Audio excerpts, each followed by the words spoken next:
Okay, we're going to go ahead and open up our our first special meeting to discuss vacating parts of streets and alleys in the village of Millersburg.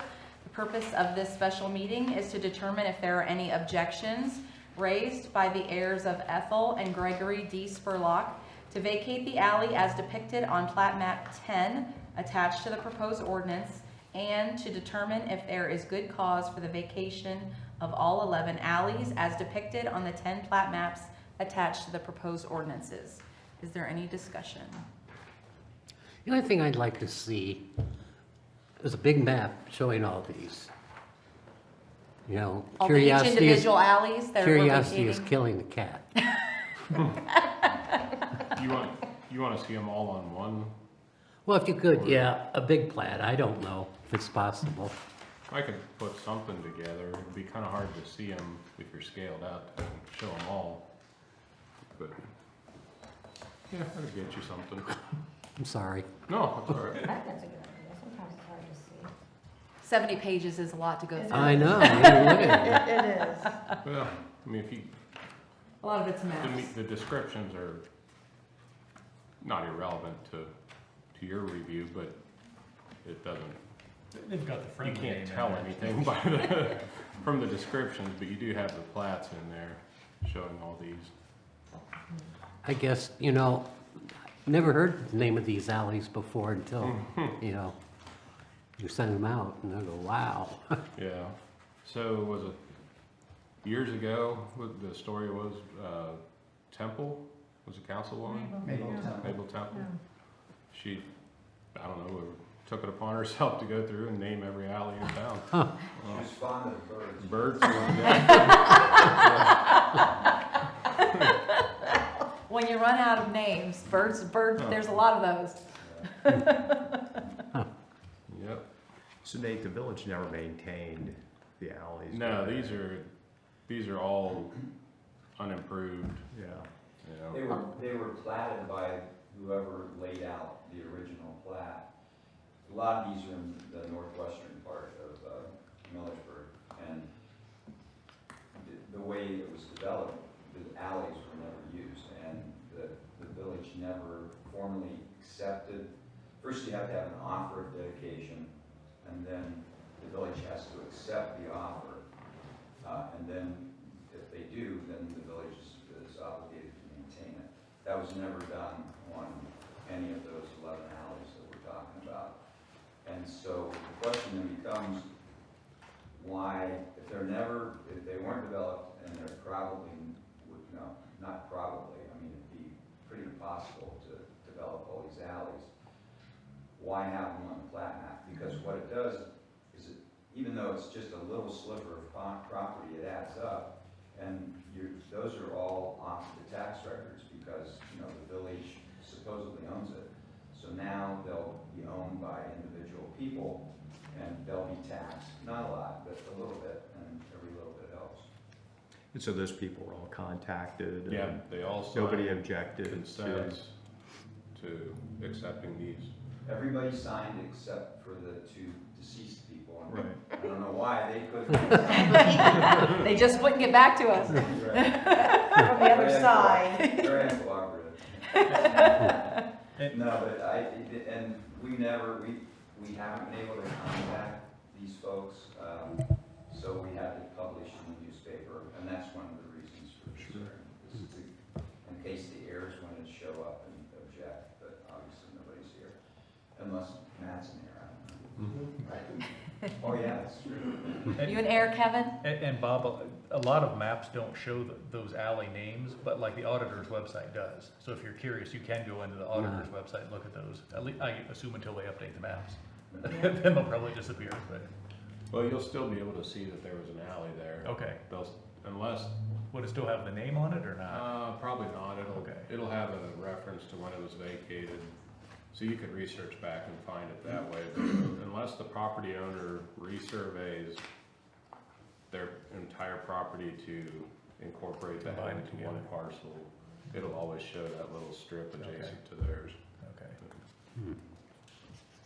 And the village will maintain an easement for utilities and that sort of thing.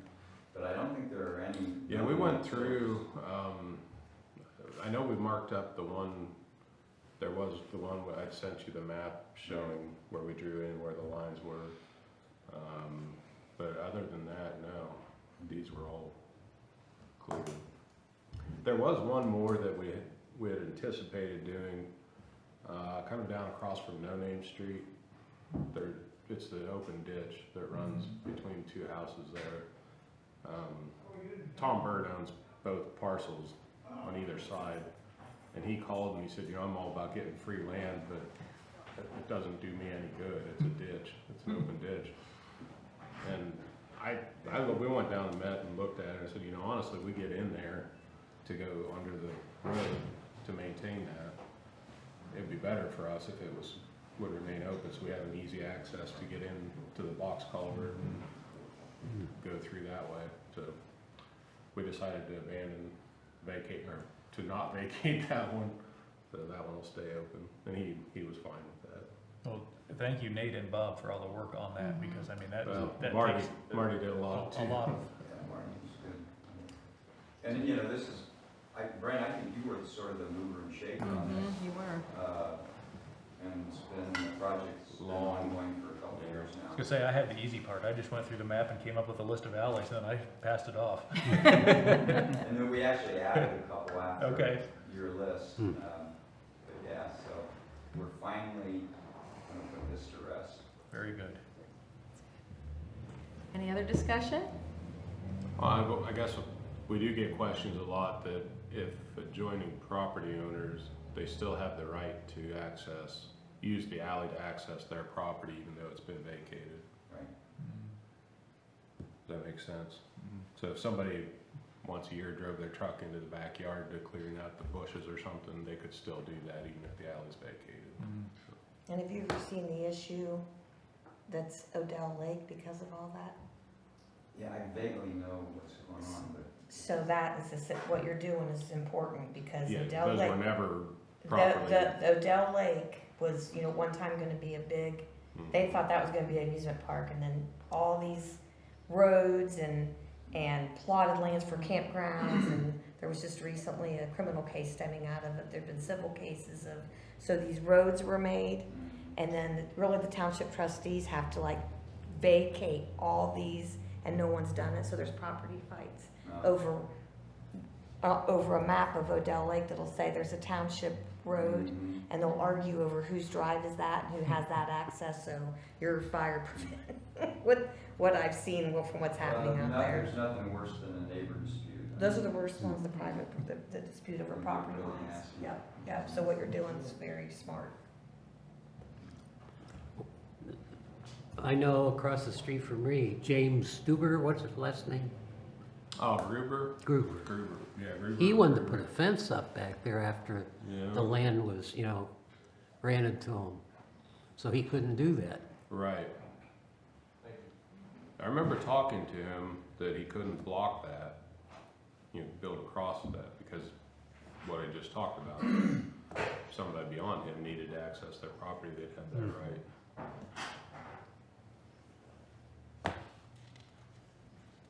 Do you have something else? I don't. No? Anyone else? All right. Oh, Bob, sorry. Well, it's just, you know, this is today, whenever we get into the regular session, we're gonna have the first reading, and we'll do all three readings.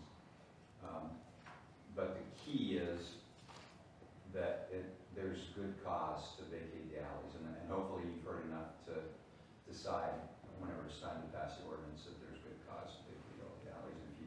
If you haven't heard enough, then, you know, I'd be glad to answer questions, and I'm sure Nate too.